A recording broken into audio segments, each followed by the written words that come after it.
Good evening. Joshimath is newsworthy. It is sinking, quite literally, into the ground. Joshimath has now been declared a disaster-prone zone. Cracks have appeared all over. Buildings, hundreds of roads, defense land. New ones are emerging and older ones increasing in size by the hour. Hotels are tilting, dangerous buildings have been marked in red crosses and their demolition begun. About 6,000 people have been evacuated, dozens have left of their own accord. All this is known and is newsworthy. What's equally important is how we reached here and the number of clear warnings ignored. My name is Pallavi Prasad. This is Newsworthy, not just if you're a resident of Uttarakhand or have family there or go there for a vacation. Construction activities have now been banned in Joshimath and nearby areas. This includes the Char Dham Road and the Tapovan Vishnugad Hydro Project. High time, experts would say. The earliest warnings about Joshimath are from 1976, when the first cracks developed. A panel set up under the Garhwal Commissioner warned against major construction work, saying that Joshimath is situated on an old landslide zone over an unstable deposit of sand and stone. But what chance did a panel report have in front of the huge economic potential of the area? Joshimath is an overnight halt for tourists and pilgrims headed for Badrinath and Hemkund Sahib. It is a launch point for trekkers and skiers. And over the years, it has been developed exponentially. Massive deforestation, construction of buildings, roads, highways, hydroelectric projects, you name it. The next significant warning was about 3 decades later, 2006. A survey by the Wadia Institute of Himalayan Geology warned that Joshimath was sinking by 1 centimeter per year. It was ignored, and how? The same year, the construction of the National Thermal Power Corporation or NTPC's Tapovan Vishnugad hydroelectric plant began. The residents believe that this project has had an oversized role in their sinking city today. Let me explain. Tapovan is 15 kilometers from Joshimath. A tunnel is being dug here which ends at Sailang, about 5 kilometers from Joshimath, despite all the reports that weren't doing exactly this, and despite all the warnings that nature gave.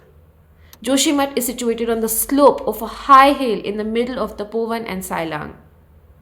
In 2009, the tunnel boring machine being used for the project punctured an underground aquifer under Joshimath, discharging water at 700 to 800 liters per second. It reduced over time but never completely stopped. In 2010, the now director of the Uttarakhand State Disaster Management Authority warned against what we are seeing in 2023. He wrote about the, quote, sudden and large-scale dewatering of the subsurface which has the potential to initiate ground subsidence in the region. The Tapovan Vishnugad project has been damaged repeatedly in flash floods in 2011, 12, 13, 16 and 21. The residents are convinced that this project has only brought them bad news, including their predicament today. In 2021, over 200 people were killed in an avalanche in the Chamoli district, which also destroyed part of the Tapovan project. The people of Joshimath had started noticing cracks in their houses after this. Last year, there were more red flags. An expert panel set up by a district judge's directive concluded that nearly all of Joshimath was sinking. At the same time, it was promised that a survey of every house would be initiated, people would be relocated if needed, and the construction would be stopped. Nothing happened. Since then, 3 times the residents have written to the Chief Minister about the widening cracks, but nothing. A survey conducted on the request of a Supreme Court appointed panel also noticed similar signs of troubles, cracks like those surfacing currently in Joshimath in other areas of Chamoli district too. The panel reiterated the 3 things common in and to Joshimath. Build on landslide material which can give way in case of heavy rain and tremors, and unregulated construction. Government officials are blaming this year's catastrophe solely on bad drainage systems. The NTPC too has not taken any responsibility. In a statement, it said that the tunnel is being carved using a tunnel boring machine or a TBM and not underground blasting. It also said that the tunnel does not pass below Joshimath. But It does pass through an aquifer below Joshimath.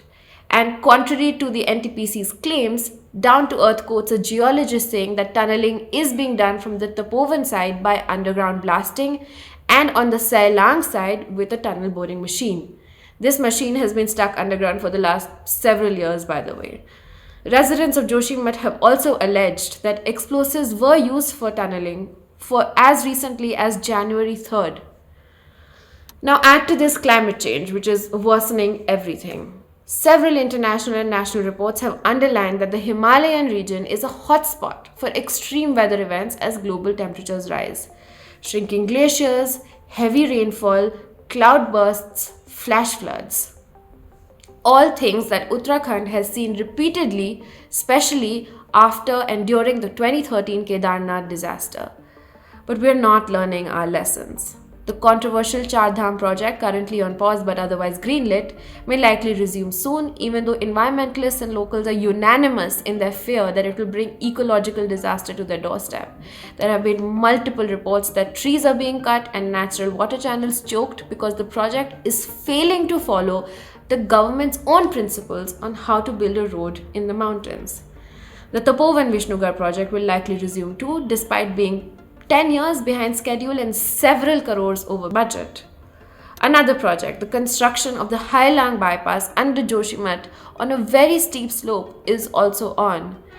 In all, 66 tunnels, also dams, highways, rail projects were being constructed before the cracks became scary enough for the state government to hit pause. There is no better time to spend some time thinking about and reading about how unregulated human activities are worsening climate change and how that in turn is spelling out disaster for communities across the world. Many of these countries also saw massive wildfires destroy acre after acre and only add to the heat. Between July 7th and July 13th, over 1,020 people died in Portugal and Spain due to the heat. I highly recommend you check out season 1 of our climate change focused series Net Earth on our YouTube channel.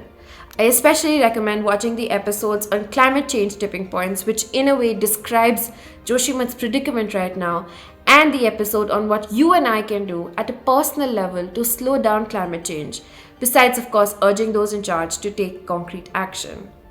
Our Net Earth series is a labor of love, deep research, and a sincere effort to initiate jargon-free and stress-free conversations around climate change. I invite you to subscribe to our YouTube channel to join the conversation as we prepare season 2 of Net Earth. I'll stop here for today. If this video added value to your understanding of Joshimath's story, the what and why of it, please like and share it. You can also make a monetary contribution towards Newsworthy and support our efforts to keep you informed, minus the noise. You can scan the QR code on your screens to contribute or use the Razorpay link in the YouTube caption of this video or in our Instagram bio. Thank you for your time today. I'll see you very soon.